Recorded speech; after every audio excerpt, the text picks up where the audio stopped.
Okay, so I just want to tell you something before we get started because these two guys are involved in it. At XCon last year in Springfield, okay, Springfield, Missouri. Yeah, see, I'm from Missouri, so I just think automatic. You know that.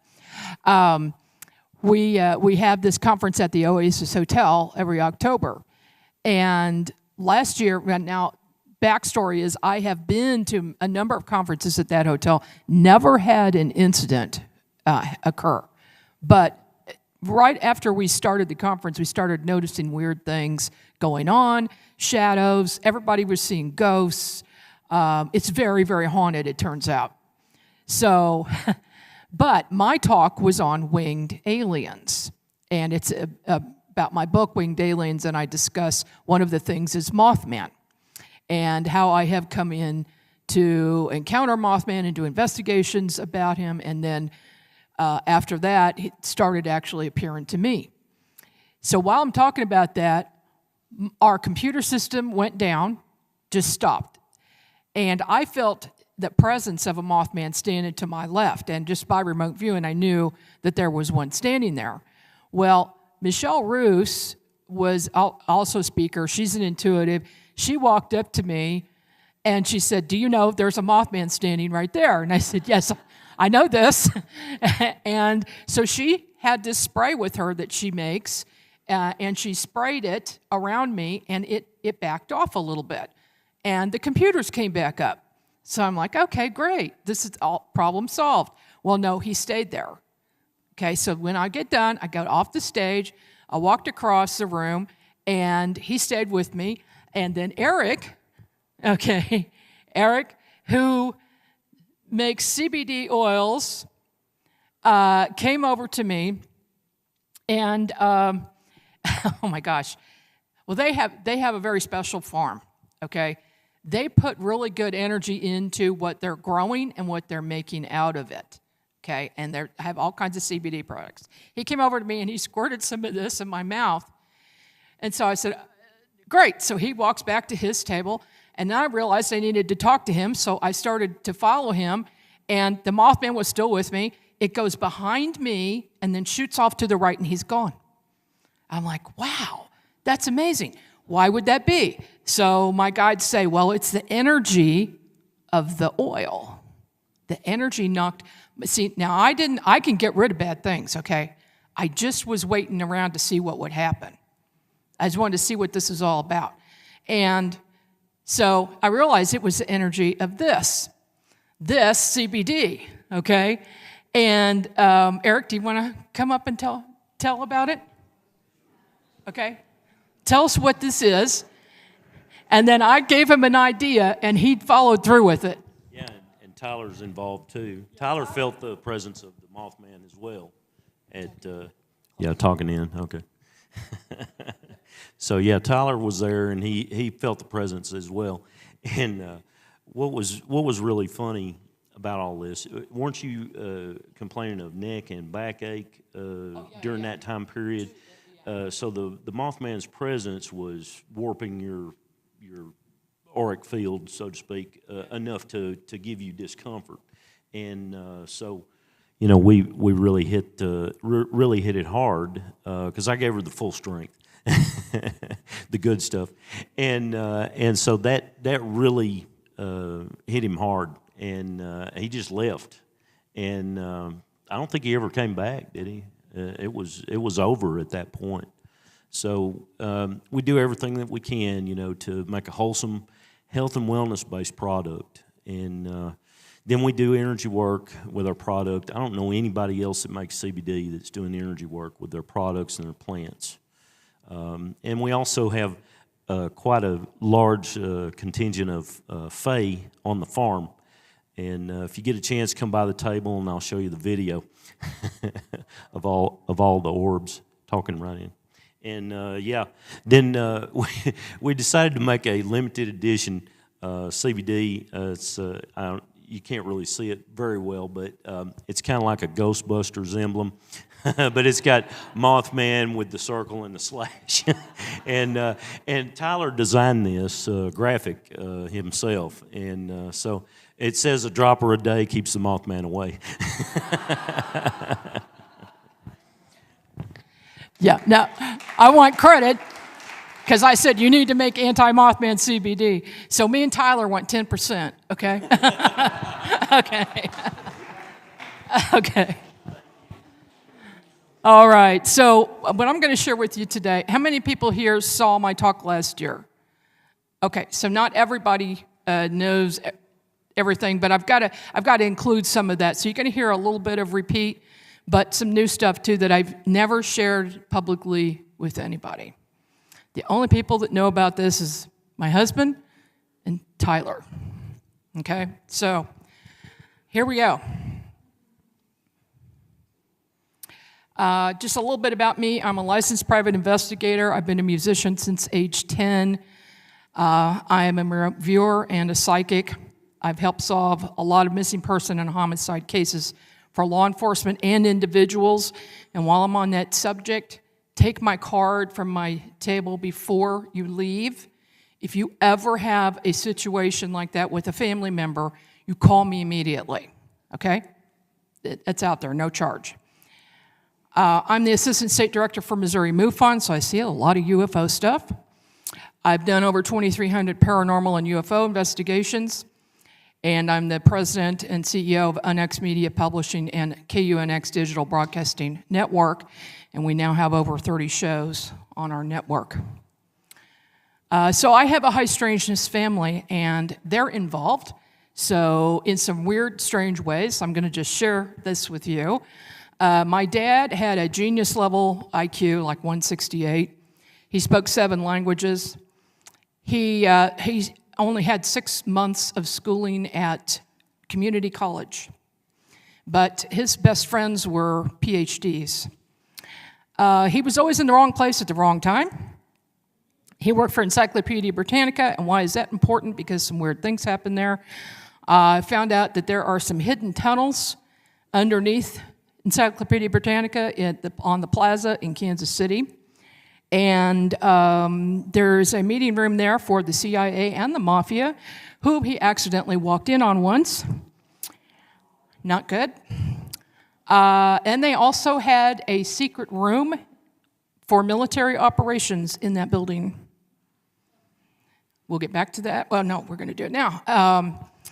So one day, my dad, he used to go downstairs to get leads all the time, and he went down in the basement, and there was a door that was always locked, and it was never marked. All the other doors had a sign on it telling what it is, and he was never even thought about anything. Well, this time it was open, and there was a man sitting there in a military uniform, and there were televisions all across the back wall and on tables in front of him everywhere, with all sorts of different things going on.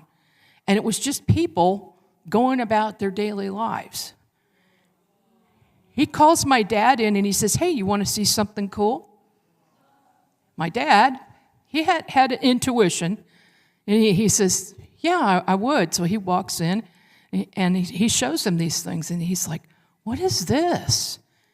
And there were just people talking or doing something or watching TV. One case, a woman was getting undressed for bed. And he says, "What is this?" He goes, this is 1968. We have the ability to watch anybody, anywhere who has a television. They had that technology in 1968. Not the smart TVs now, which of course but they have that. So, why was he shown that? Because I think he was involved and didn't even realize it.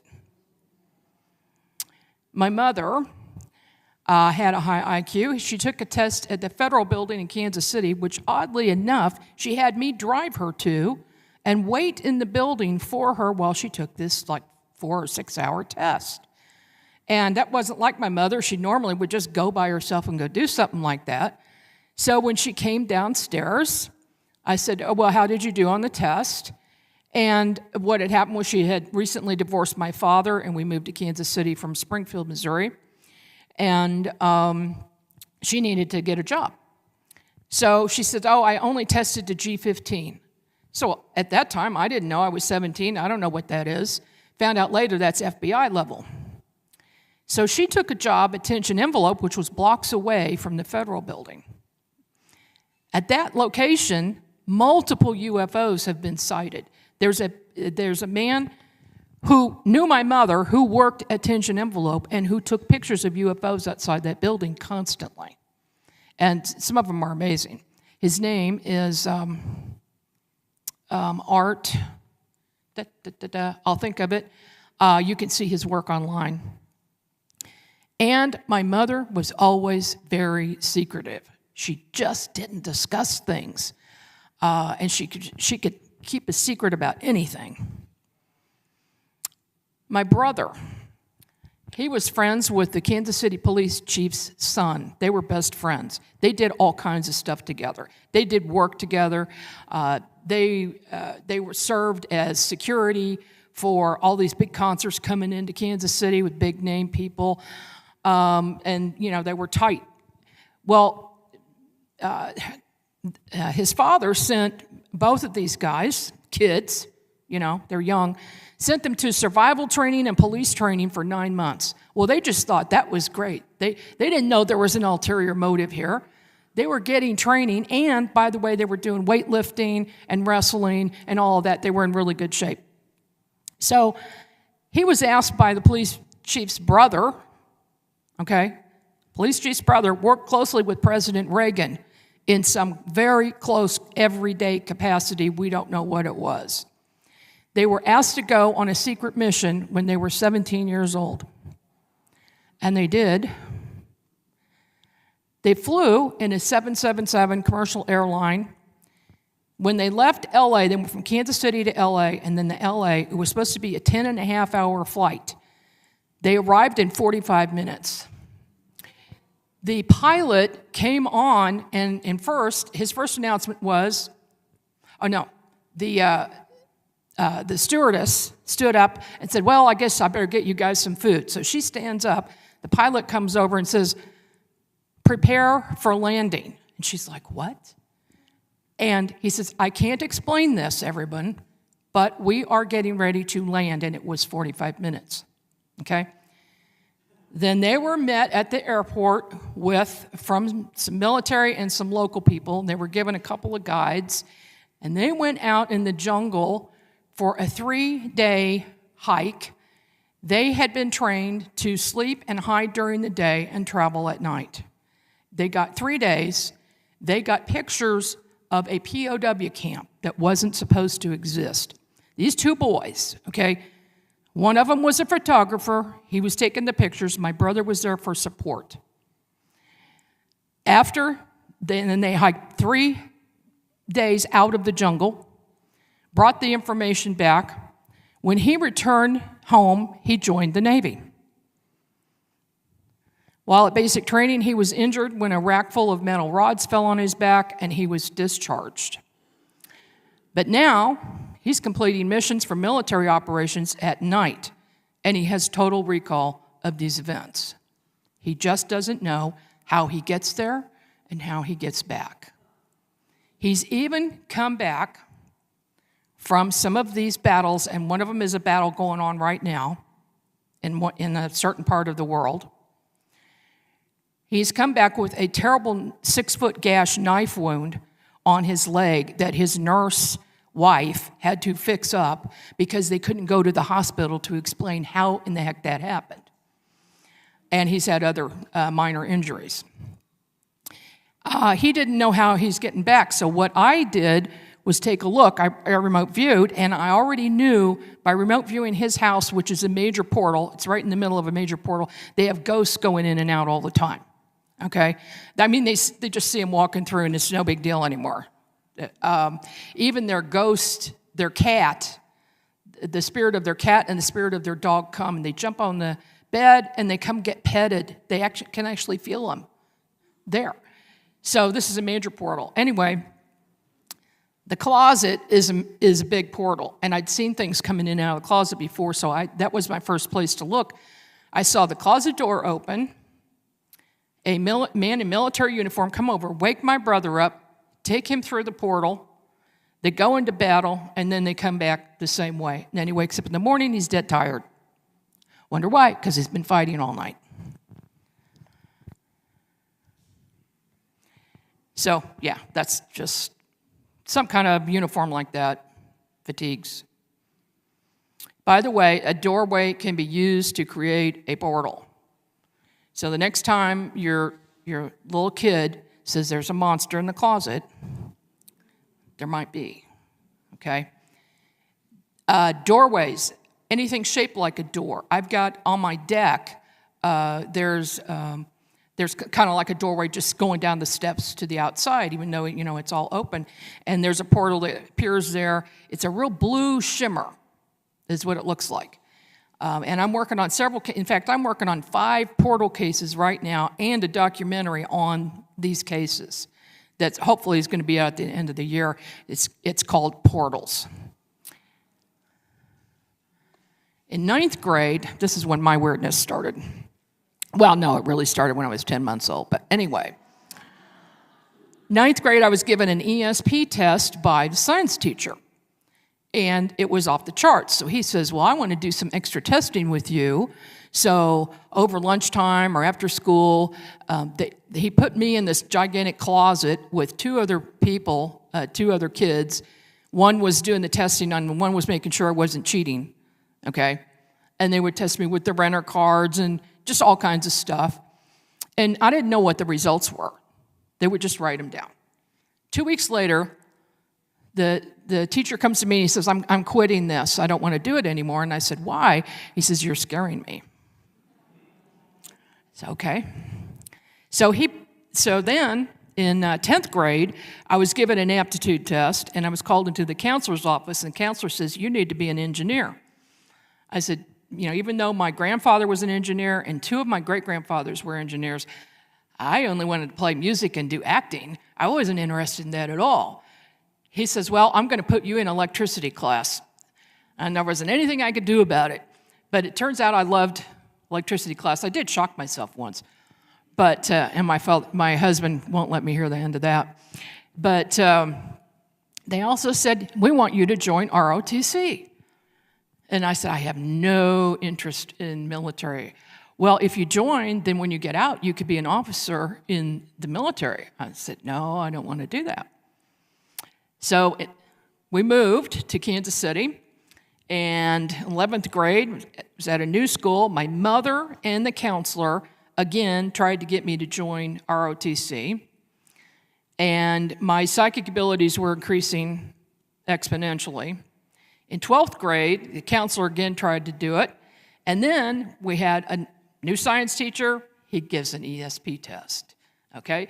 Stupid me has to take the test and not fake that I don't know what something is, and shock them. And he totally changed his attitude towards me, and so did all the kids in school. They were quieter. It's like they didn't want me to read them, They were nicer, too. It was funny. So then, all of a sudden, I come home one day, and here is an Army recruiter sitting in my living room with my mother, and she says, I want you to sit down and talk to this man. We want you to join the Army Reserve as soon as you get out of school. And I said, no, not interested. I want to play music. 3 times he comes. Finally, there's like, okay, it's only 1 weekend a month. You have 2 weeks of basic training. You get all this extra money for school. And I'm like, all right. I just gave up. I said, okay, I'll join. So I'm at boot camp, June of 1975. It was supposed to be 2 weeks at that time. Now, even for reserves, they do the full basic training, okay? But back then, it was 2 weeks. But when I got home, it was the last week of August. I had 3 months of missing time. Now, I remember taking a lot of different classes, but I can't remember everything about them, and some classes I don't remember at all. While at boot camp, we did physical training, 10 and 20-mile hikes, military training, multiple classes on many subjects, M16 rifle training. Why do I need that? I was supposed to be playing in the jazz band, okay? We did plane identification, and others I vaguely remember, including flying planes, and including flying planes in World War II, in big bombers. I'm the pilot. I have all these memories of this stuff. At the time, I had no clue what was going on. When I got home, my family hardly recognized me. I had changed so much physically. I was super tanned. As we drove home, my mother said, "We have only a week to get you ready for college." And I'm like, "A week? Wait a minute. Where did that time go?" And then we just forgot about it. We didn't discuss it anymore. It just went out of my mind. I went to college. So I went to CMSU in Warrensburg, and this is the National Guard building where I went every day. This is a recent picture I got off the internet. Not every day, but every once a month on the weekend, Saturday and Sunday. Look where this is located. Okay, so we've got CMSU school. Here's the National Guard Armory. Come down this road and go over here. We've got Whiteman Air Force Base, less than 10 miles away. I didn't figure this out till later. So I can only remember going to the armory 2 days a month and sitting at a desk, going in and sitting at a desk, no typewriter, no nothing, some papers on the desk, and then leaving in the evening. I have no idea what happened in between time. I was kept in that office with the commander and his staff. I was kept away from the 300 men who were there, which was probably a good idea. They had me come in 30 minutes after the men for our timing, but they clocked me in early. I got married, and late in 1976, I was pregnant. At around 8 months, the Guard offered to give me a discharge, and I took it. They said the reason was they didn't have uniforms for pregnant women. And things continued. So I went into labor. I was alone in a trailer park with sirens going off during a tornado. And I named my daughter Maria or Mariah for wind. I had a very difficult recovery after that. I was alone a lot. Sometimes I would black out while standing up and then come back to, and I didn't know how much time had passed, but I wouldn't fall down. I would just be gone and then come back. In 1980, I was 3 months pregnant with a second child, and I got the German measles for the second time because I had them when I was a kid. And I had the shots, and you're not supposed to be able to get them a second time. But I did. And so they told me that my child was going to be mentally retarded. 2 weeks later, I'm reading a book at 3 o'clock in the morning. Now, I'm a night person because being a musician, but also my first husband worked nights. So for me to be up till 3 is not a big deal. That's usually when I would go to sleep. Then I remember seeing a blue-white light come in to we were in a basement apartment. We came in the window, and it was super, super bright. So I look up to see what it is, and the next thing I know, I'm looking at my book again. Now, I was laying on the bed with my arm like this, okay? But now the time is 4:30. So I was in the same position for an hour and a half? I don't think so. And I had pins and needles sensation over my whole body. It got worse and worse and worse. I called my husband and told him to take me to the ER. As soon as we got in the car, a blinding rainstorm started. I mean, it was just pouring buckets. As we're getting on 35 highway, on the on-ramp, he lost control of the vehicle. It slams into the side, and two tires blow out. So we had 2 flat tires. The only place we could pull off was to the left of the road. We couldn't get over to the right. And a highway patrol car stopped over on the right side, and he wasn't doing anything, and he wasn't coming over. So I got out of the car in the rain, and I'm getting soaked, and he pulls off and leaves me. So in the meantime, my husband has gone in the rain to go call someone to take us to the hospital. This rain was unusually warm. It was very strange. I remember thinking that was odd at the time. By the time we got to the hospital, all of my symptoms stopped. I was back to normal. The doctor says to me, "Have you been under stress lately?" Yeah. But when we got back to our apartment, I started to feel ill, and I called my mother to come over and watch my 16-month-old while my husband slept, because he's been up all night, right? I continued to get sicker and sicker, and the last time I checked, my fever was 106. Then I became frozen. I couldn't move or speak. I couldn't call out for anyone for help. And I lost control of my bodily functions, and I start lifting up off my body. So I know I'm dying. Then all of a sudden, wham, back in my body. It hurt physically, and I was back to normal. And something I forgot to tell you is I had a total red sunburn-like rash over my entire body. Now, does anybody here know what it is that causes those symptoms? Radiation. I was exposed to radiation, okay? By 3 o'clock, it all stopped, exactly 12 hours after it started. I think somebody intervened. So I had a regression in 1993 to find out what happened. I saw 2 tall extraterrestrials come through the light of the window, take the fetus out of my body using a red laser beam to open up, what looked like a laser beam, like a pen, take the fetus out, and then ran this box-like looking thing with lights on the bottom over the fetus for a while, and then put her back in, and then sealed it up with a blue laser beam light. Sealed it up, no scar. She was born with a normal and high IQ, okay? Then, what happened after that was this veil that had been over me for left brain thinking was lifted.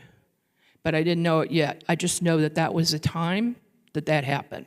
Because my whole life before that, something was just blocking me from left brain, only letting me use mostly right brain.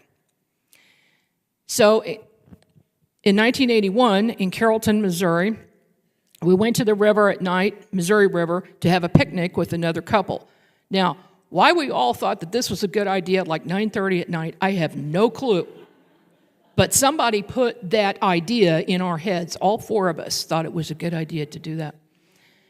We're sitting there, us 2 gals are sitting up on the bank, and then the guys are down by the river, throwing rocks and stuff, and all of a sudden this super bright light comes.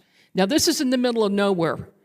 There's woods all around, there's no houses, there's nobody anywhere near. Here comes this bright light, and we're like, whoa, what's that helicopter doing over there? That's kind of weird. So it gets closer and closer, and you can see the reflection in the river. By the time it gets to us, it's not making a noise. We all start running. We run up the hill to the car. And then somehow we arrived at home.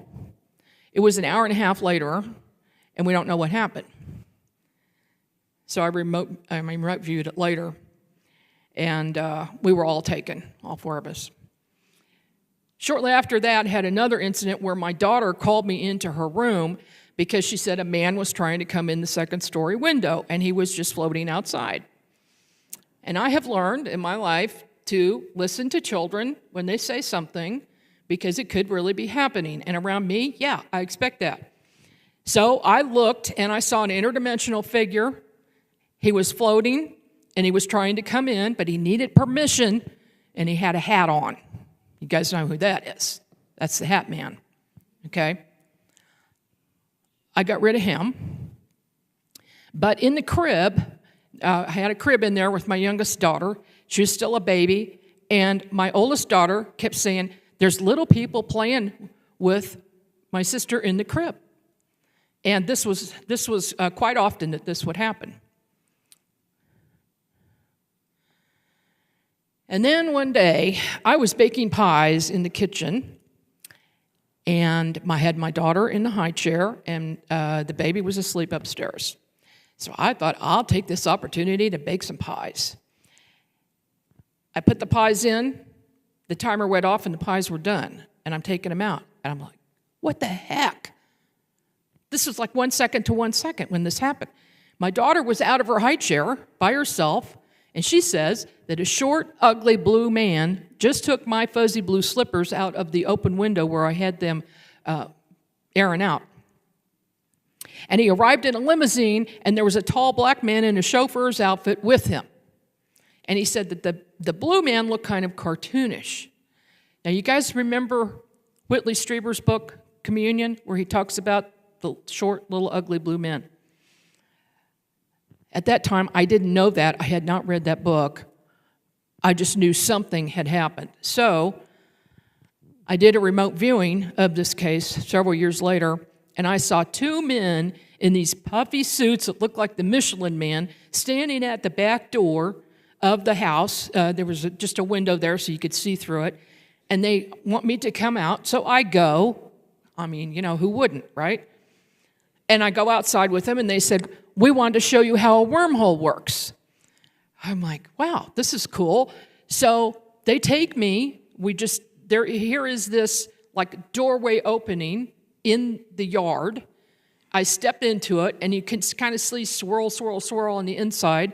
And it goes up, and it makes a loop around, and it comes back down right over the top of the house. And I'm looking down, and I see through the house. I see me putting pies in the oven. I see my daughter getting out of the high chair because the man is coming to the window to get the fuzzy slippers. And watch this whole thing. And I said, what is this? What is going on down here? And they said, well, they're keeping her busy while you're on this little trip. I'm like, wow. I have a 45-minute trip, and I got babysitters that come in to take care of the baby.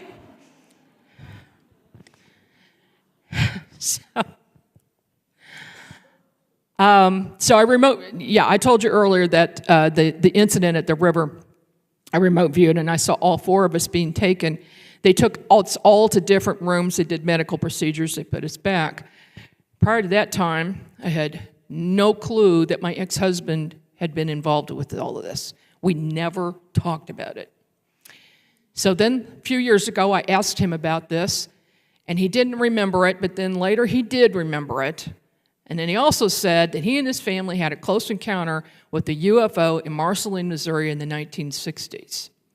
He said they were outside, they were putting laundry up. His grandmother was there, his mother, his brother, and himself, and they saw UFO land across the railroad tracks next to a building there, and it had colored lights all around it. It was a typical saucer. And that's what he remembered. In 1987, an object was pushing out of my navel, and it was very tiny and very painful. So I had to go to a doctor, and he says, well, we've got to take this out tomorrow. I don't know what it is, but we've got to get rid of it. And he said, well, it's probably a hernia. Well, I didn't even know what a hernia was. I'm like, okay, we'll just fix it. I wake up in a private room, and they told me this was going to be outpatient. And the door's closed, and the intern is in there with me. And she says, oh, let's check this out. So she opens the gauze. Now, he had told me this was going to be a little quarter-inch, little tiny incision, and I'd be in and out. So I look down, and here's this 4-inch opening, and it's squirting out blood and water, just squirting. And she puts the gauze back. She says, hold this down. I got to get the doctor. So she runs out of the room. The phone rings. It's my husband, my second good husband. He says, are you ready to go? I said, no, I got a problem. Right then, a tall man comes in the room, and he says, how are you doing? I'm from Unity Church. Well, I put down Unity because we were married in the Unity Church, even though I'm not a religious person. And I told Gene to hang on. And he comes over and he says, how are you doing? I said, well, I got this problem. You know, he says, well, let's say a prayer. So he took my hand, he said a prayer. and then he left. He wasn't in the room 2 minutes. Here comes the doctor and the intern running in. They open up the gauze, and it is healed shut completely. I thought, if somebody can do that, why didn't they just take that thing out in the first place so I wouldn't have to be going through this? But there was a lesson here. So the doctor's mad, and he looks up at the intern, and he says, what's going on here? She goes, look, and it was blood all over the floor and all over the bed. And so he got this funny look on his face. And I said, oh, Doc, you told me you were going to save that hernia for me. He goes, oh, I forgot about it. And I knew he was lying. It gets better. So I did a regression in 1993, and I saw the doctor chasing an object that was running away inside me, and he had to keep cutting and cutting to get it. He put it in a gauze, he put it in a plastic baggie, then he called someone, and this man comes, and he's dressed in a black suit, and he hands him that and my entire medical file. Yeah. In 1985, Valiant Thor appears. So from childhood, I've often heard a voice that would speak to me. In December of 85, I was at my massage therapist's house in Seattle, Washington. My brother and 2 children were with me. While leaving, the therapist said to me in a strange voice, would you like to try a light experiment? And I knew it wasn't his voice, and I knew something was up, so I said, yes, I would. The therapist had me look at a green light first, and then a red light, and back and forth, and then he says, now what do you see? And I look up at him, and I see his skeleton standing there. Nothing else, just his skeleton. And I'm trying to process this, when suddenly, to my right, well, I recognize the voice. That's been with me for as long as I can remember, and that's me when I was about 6. Over to my right, this voice starts, and it is a head only with an M helmet. It's shaped like an M, comes down to a point, comes down to the front, covers up the hair. And he says, I am Thor, and now you have X-ray vision. I will be in contact with you soon, and we'll be working together in the future. And then he's gone. I'm like, what just happened? So this is kind of what it looked like. I had a friend of mine do this drawing because I can't draw. And I asked my brother and my daughters if they, I said, did you see that? And they're like, see what? Didn't see or hear anything. Therapists didn't either. Therapists went back to normal, like nothing ever happened for them, and they didn't have any loss of time.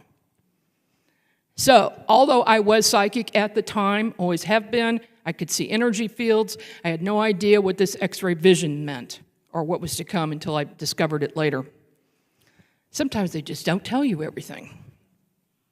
Now I could see completely inside the human body, better than an MRI or a CAT scan. It's like a photograph, like I'm really in there, and that light experiment activated that ability. Later discovered I could see at a cellular level as well. I can see things that don't belong in the blood. I might not know what it is, but I know what it looks like. And inside vehicles, machinery, or buildings. And before you ask me, I am not going to a top secret location to look in it, because I found out that they have either remote viewers who are keeping an eye on it or some technology that they will know if your etheric body is in their space. So, not going to look. A couple of days after seeing Thor for the first time, my brother asked me to do a reading for him. The same voice said, open your eyes. I saw Thor's head on my wall, only this time it was like 2 feet tall. And he said he would show me his craft the next night at a UFO meeting in Seattle. And he did, but only I saw it, no one else. Except one psychic said she felt the presence and knew there was something there. But that was just for me. In August of 85, I took my kids and brother out to the country to watch the Perseid meteor shower, and I believe that this was Thor letting me know that he was there, because we had one satellite come and stop, the second satellite come and stop, 5 total. As soon as the 5th one hit, that shot off at a 90-degree angle at incredible speed. That was him letting me know they were there. So he continued to be in contact with me. Now we're in telepathic communication, usually while I was in a meditative state or concentrating on something. He encouraged me to continue practicing my psychic abilities. He wanted me to study science, astronomy, physics, color, music, meditation, consciousness, and energy, and I went back to school. And now I could easily understand math and science. The veil was gone. And in physics class, when we did astronomy, I was the leader of the group. It was like I already knew the answers before the problems were shown. 2001, I had a visit from my grandfather who died in 1972, but never contacted me, even though I'm a medium and I've spoken to thousands of dead people for other people, but I couldn't contact him. Turns out he was busy. He told me he sits on a council of 13, and he started introducing me to the rest of the council. They all have not come forward yet. I've only been introduced to 3.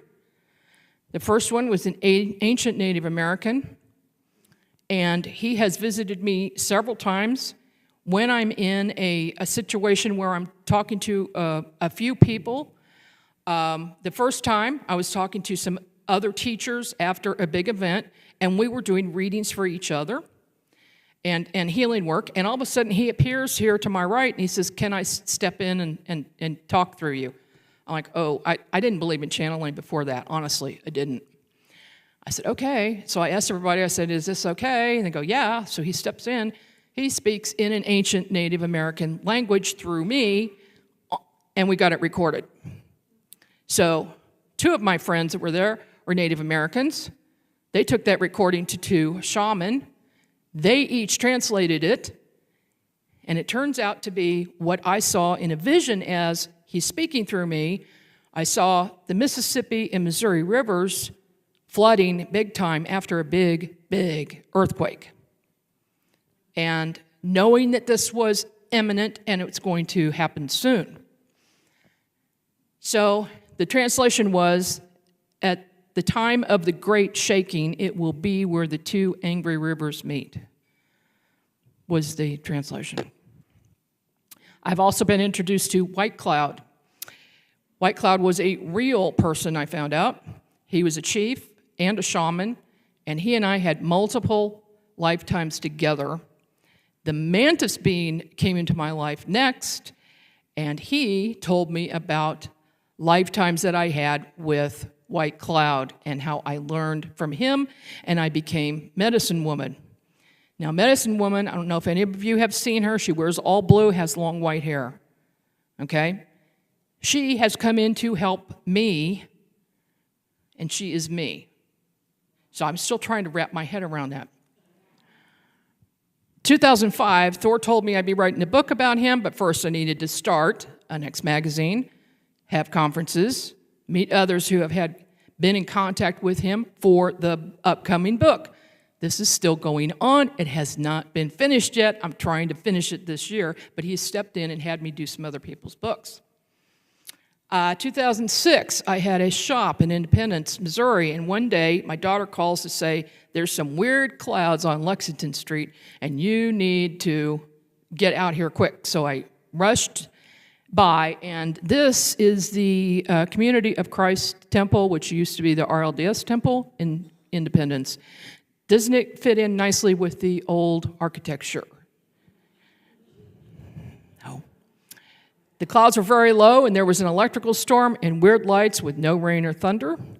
One cloud covered the entire temple, down to 20 feet from the ground, but it was very, very smooth edges. Then a beam of light appeared, and I thought, I wonder what that is. And by this time, I have stopped the car.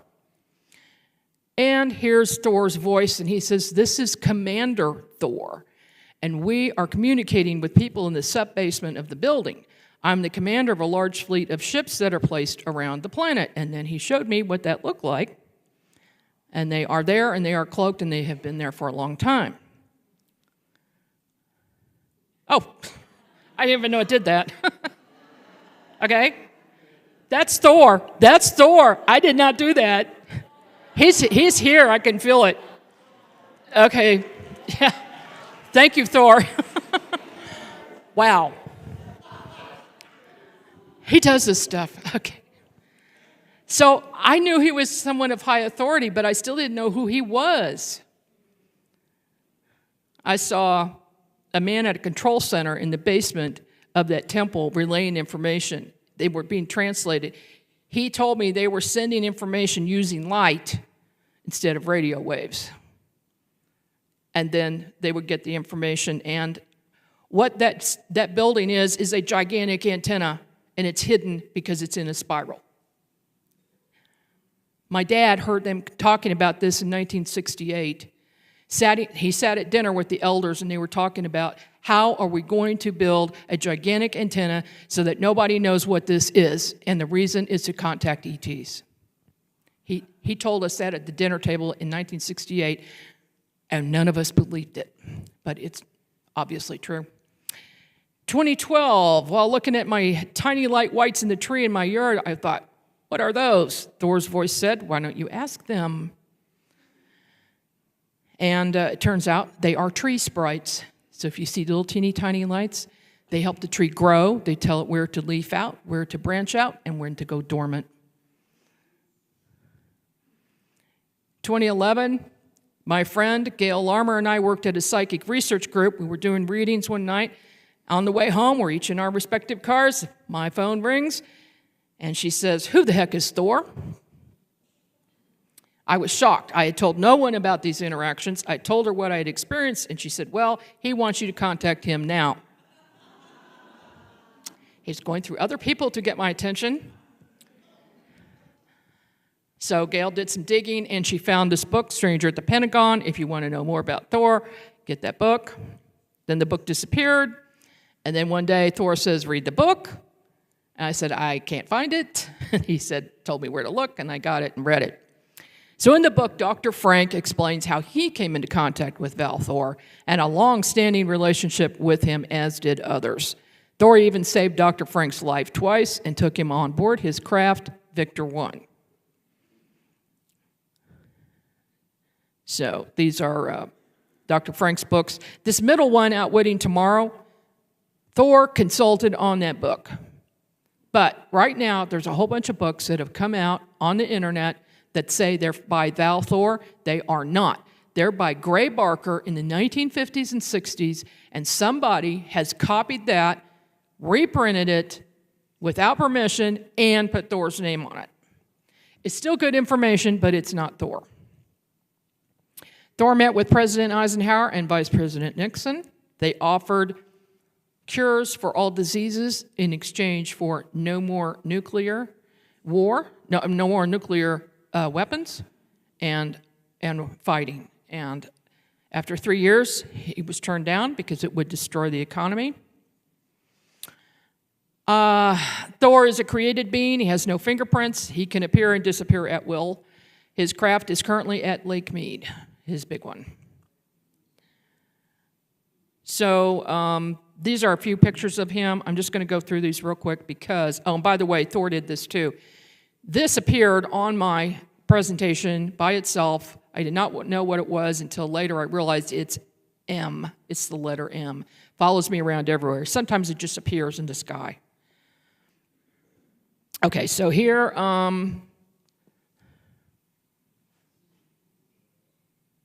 that's Thor right there with his head bent down.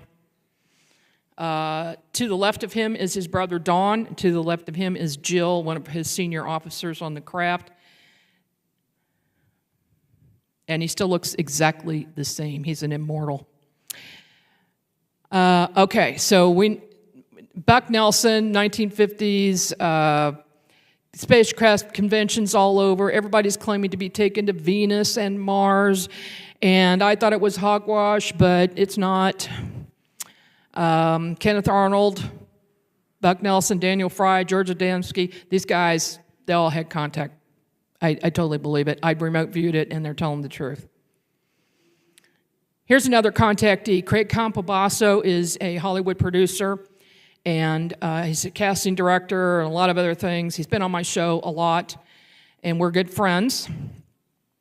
He was in contact with Thor and Dr. Frank Stranges, who only lived a mile away from him, and I think that was planned. He used to see Val Thor and Vice Commander Teal sitting on his couch. They were transparent, but they were clearly sitting there. They didn't speak, but he would get a telepathic message once in a while, but most of it came directly through Dr. Frank. And so he created a screenplay with Thor's advice, and then he produced it, and he spoke in Kansas City for us when that came out in 2013, and we did a premiere. Several audience members captured balls of light on the stage, and we felt his presence as well, kind of like here. So this is just a little short preview trailer. Oh, there's no sound.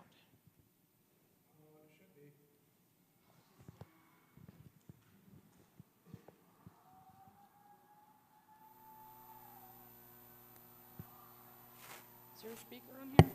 That's not very loud.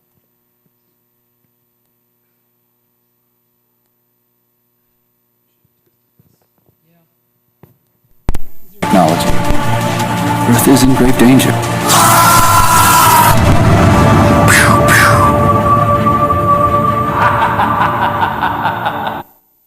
Okay, we're going to try again. We've heard of your arrival from many sources.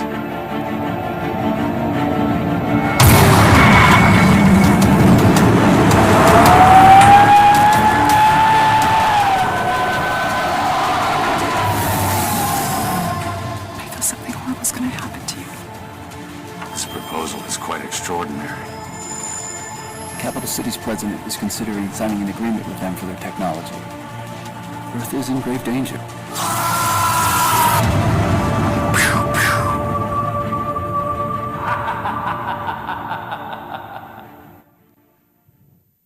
I think he made it a little darker than it is, because Thor can do anything.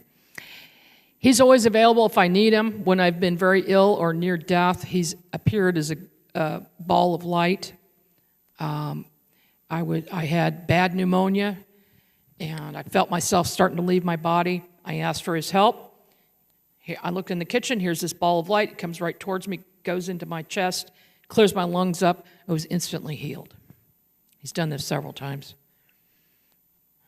When I needed protection, I had a dog man attack me in a hotel room in Columbia, Missouri, or tried to, and he came in, got rid of him instantly. He's taken me on Victor 1 several times, showed me the whole craft. I usually go by remote viewing or astral travel. And so it sits inside of a bubble. There's a shield around the craft to conceal it, but once you get up to and walk through it, then you can see the craft. So on the levels, I was shown a large lounge area, private rooms, and then on the top is a big greenhouse. It's got all kinds of food growing there, fruits and vegetables. I didn't see any meat anywhere. And then in the center area, there's a large open area with a railing around it, and I walked to that. That is where their propulsion system is, in the center of the craft. So the top of the craft is open, the bottom of the craft is open, and this is how their propulsion system utilizes magnetic energy. It's an anti-gravity ion energy, and a byproduct of that is photons, light photons. That's why when the craft are in close proximity to the Earth, they have to switch their propulsion system over to this, a separate one, and it lights them up. So even if they want to try to hide, they can't, because they're using that. And that's kind of what the magnetic field looked like, part of it. My terrible drawing. Message from Thor and all of the others is to help raise consciousness of the planet. That's why he is here. That is my assignment. Why me, I asked, because I have developed an adequate level of consciousness and vibration, and there are others like you that we seek out. I'm not the only one. I asked how to do it, and he said, teach classes to teach people to access their psychic center, write articles, create the magazine, host conferences, yada, yada, yada. And that's what I do. Written several books, and I do classes. I started the Oz Institute, and now I am so busy that I need other teachers to help with the Oz Institute. So if you're interested, give me a call. I publish books for other people, and we publish Onyx Magazine. I've done 16 conferences so far, and counting. XCon, this is our third year for XCon this year, and Tyler is going to be speaking along with some other people. It's in Springfield. I'm not going to go through the timeline. Okay, so the messages for mankind are, quit using nuclear weapons. They won't allow us to go further with this. They will intercede. Even though they have an agreement, the Federation says no direct interception with man. But this is affecting them because it creates holes and tears between dimensions, and it affects them. So they can't allow this to go on any further. They tell me they're going to make themselves known to everyone at the same time all around the planet because our governments are not disclosing. And they want everyone to know we're not the only ones in the universe, and they're here to help us. So, yeah. In order to fully understand us and others like us, mankind must raise their level of consciousness. Nuts and bolts, left brain only scientists will never experience us, is what they say, right? You have to be balanced, left and right brain, for all the magic to happen. So how can others experience Thor? Have an open mind, learn how to meditate, be ready for it. Okay, got to set your mind that you're ready for it. Send a telepathic message that you'd like to have contact, and be patient. They do things on their timeline, not on our timeline. So I want to talk about a secret military operation real quick. In 2018, a man came to a MUFON meeting, wanted to speak with me. He and I both recognized each other immediately, but we didn't know how. He had a super thick military file, but no memory of taking any of the classes in it. Only a couple. It took him forever and the help of a congressman to get his FBI file. He has now disappeared. Have not heard from him for about 4 years. He was stationed at Whiteman Air Force Base in 1976 to 1978, where I was living. He asked me to remote view that time period to find out what happened in all of this time, only to see myself in a classroom with him at Whiteman at night. The instructor was Russian, speaking Russian. Now, oddly, even though my dad spoke 7 languages and Russian was one of them, he would just once in a while speak Russian. We weren't taught to speak Russian. But I had an incident happen a few years ago where I was standing in line and these 2 gentlemen were speaking Russian, and I knew exactly what they were saying. Okay. During the second remote viewing session, I saw 2 strange craft on the tarmac, and there were top brass there in this line with me, and I was at the end. I was in charge. I had a clipboard. I was making sure the men coming out would go to the right craft, the right one or the left one. I did not go on the craft. They were all headed to the moon, and then in these craft, they would just take off and fly. There's no rockets. You know, there was a big back end to them, very strange-looking craft.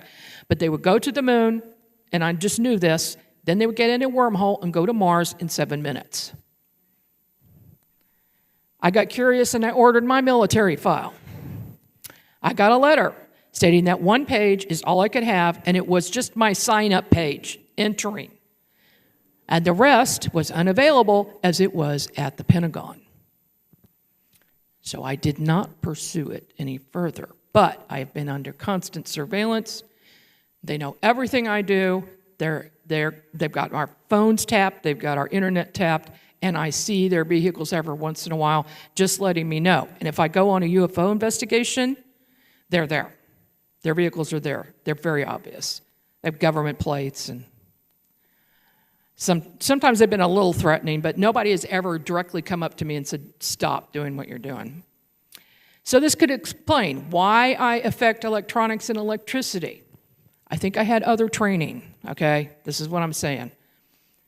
I can kill fish.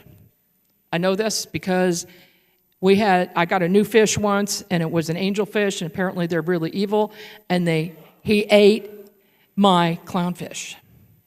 And I was mad, and I said, you're going to die. And when we came home from work that day, he was floating on the thing.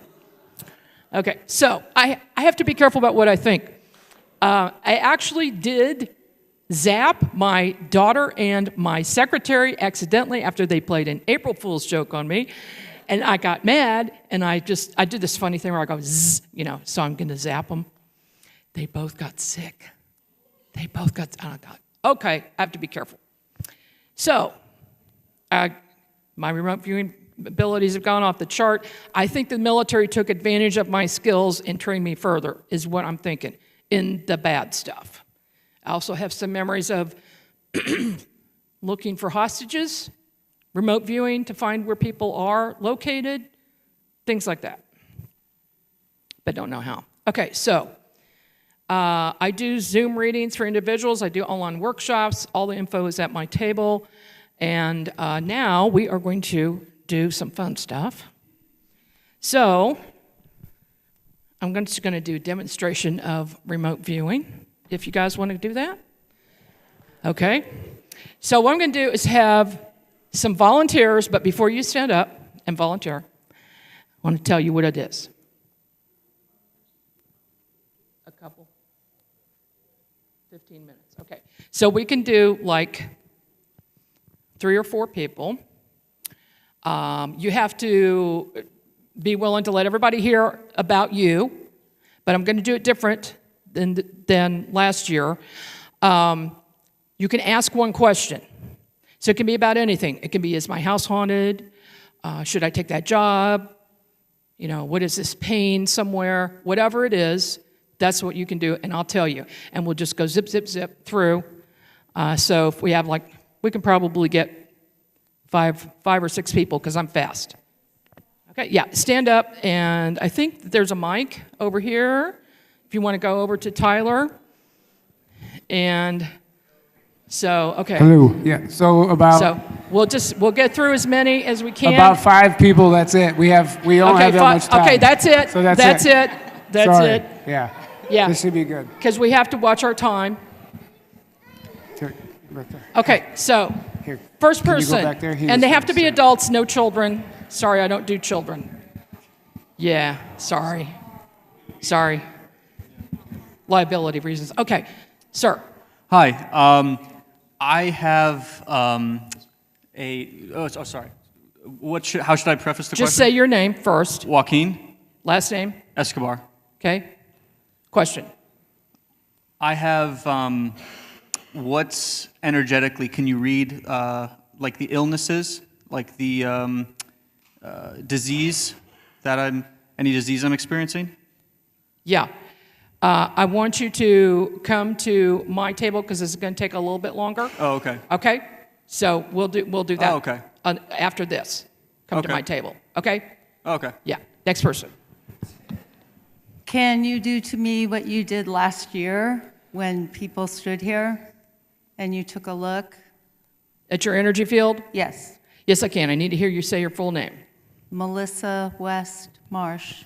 Okay. All right, you've got a super clear energy field. I can tell you've been doing work on that. There's no negative energy there at all. It looks super good. Now, your chakras, okay, good. A little bit closed, really good. The back, not open. I see this, it's very common for people to have the front chakras looking good and the back closed. That's because we don't think about the back. Okay, all the pictures that we see are of chakras of the front of the body, so you've got to concentrate on the back as well. Okay. All right? Thank you. Yeah, next. Hi, I'm Colleen from Joliet. And I started getting some health issues about a month ago out of the blue. I'm wondering if you can let me know what that is. Okay, I do see a recent attack on you. Yeah, there was something new that came into your energy field, and I feel like it's something that you took in or had a shot or a food that has brought something in. I'm getting parasite, and that can be dealt with. Okay, wormwood and black walnut hull tincture. Take those, and also you need more vitamin C. Okay. Thank you. Next. Now these are real short readings. You know, I don't have time to do a full one, but in 30 minutes I can get a lot of information. Okay. My name is Lynn Joyner Arnett. I have a friend in Lahaina who had been communicating with me, and he hasn't been answering my text. Okay, I need to hear his name. Greg Walthouse. Okay.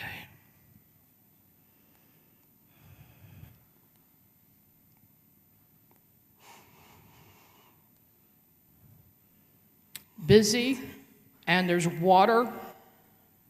There's like flood that he has to deal with. He can't communicate. Okay. Can't, but I feel like he's okay.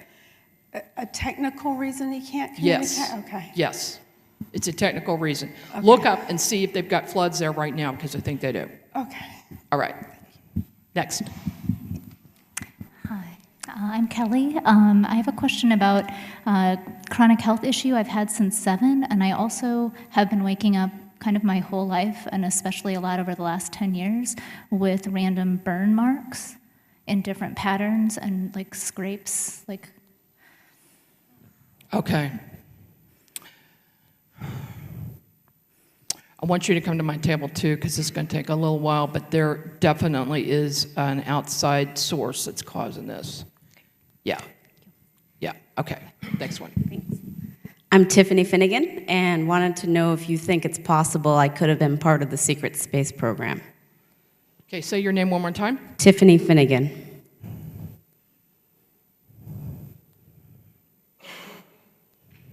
Oh, yeah. Your crown chakra is way the heck up there, okay? Oh, yeah. Wow. All your chakras are lit up. So you're using your third eye. Your psychic center is really lit up. Yeah, you've been doing things you don't even know about. And I'm seeing like engineering, electronics, things like that, but a lot of psychic work. Yes. How would I learn more? Because I don't know anything. I need to do a deep dive into this. So Okay. we're talking about a 30-minute reading, Yeah. okay? Yeah. Okay. Yeah, and I do them on Zoom.